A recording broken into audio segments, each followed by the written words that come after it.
Hello SkyTubers, in today's video, I've prepared a detailed guide to socketing for 1 to 3 slots. You'll learn the most efficient methods for opening sockets, as well as the current meta for which socket setups to build. At the beginning of the video, I will present the current socket meta. Since 99% of server builds focus on attribute sockets, a 400 attribute attack/defense setup is currently the most efficient choice. By the end of your build, your socket configuration should resemble the spear shown in the video. Sockets can be opened on the following items: cape, weapon, armor, necklace, ring, and boots. To my knowledge, luck-based gear does not provide any actual boost, but I will use it as a personal superstition to improve my chances. To open sockets, you must visit the agent NPC located in every clan's town and select the item crafting option. For a cost of 100 million silver, the system will generate between 1 and 3 sockets, depending on your luck. It is possible to obtain all 3 sockets on the first attempt. If you do not obtain 3 sockets, there are 2 available options to achieve 3 slots. Option 1, reset the item's sockets back to 0 using an undrill stone, which can be purchased from the agent NPC for 50 CP.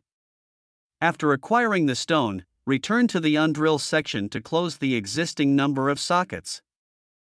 You can then repeat this process until you successfully open all 3 sockets. However, this method is extremely expensive in terms of silver, as multiple attempts can quickly drain your funds.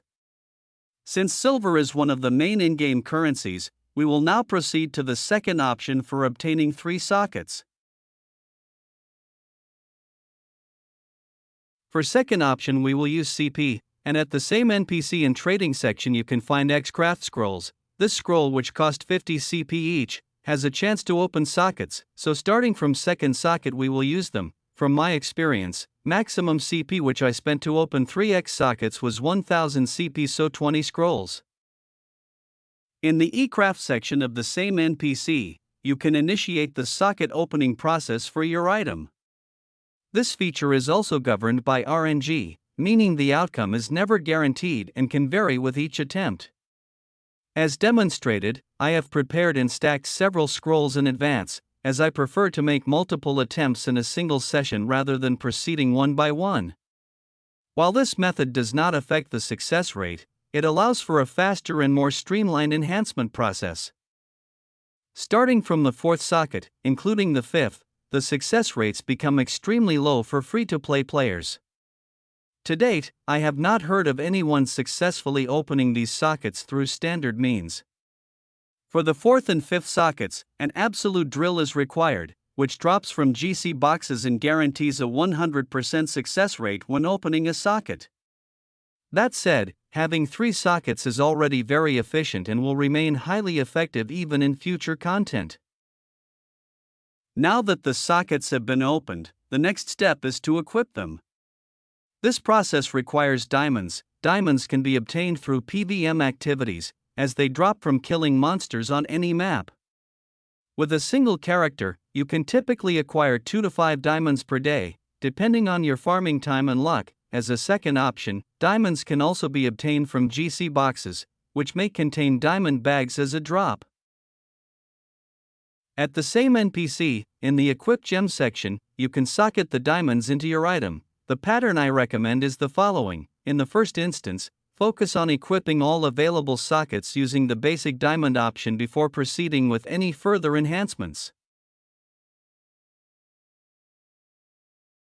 If the initial gem options, such as HP, damage, or attributes, are not suitable, you can purchase unequipped scrolls from the same NPC for 50 CP each. It is recommended to stack several scrolls in advance and then resocket the gems one by one until you obtain the desired option. In my opinion, the most effective socket options to aim for are damage, health, and attribute. The maximum attainable values are 100 for damage, 400 for health, and 400 for attribute. These combinations offer the best overall performance, providing a strong balance between offensive power and survivability, and are highly recommended for long-term character progression. As mentioned previously, sockets should be processed one at a time. In the NPC's unequipped section, place the item along with one unequipped scroll, then select and remove the socket you wish to re-roll. Afterward, return to the equipped gem section and insert a new diamond into that socket. Repeat this same process for each socket until you obtain the desired option.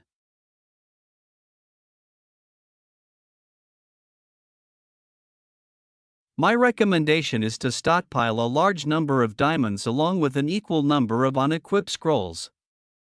As you may already know, I prefer to maximize my chances by performing multiple attempts in a single session. After several tries, I successfully obtained the maximum attribute value in the first socket, which is considered highly valuable.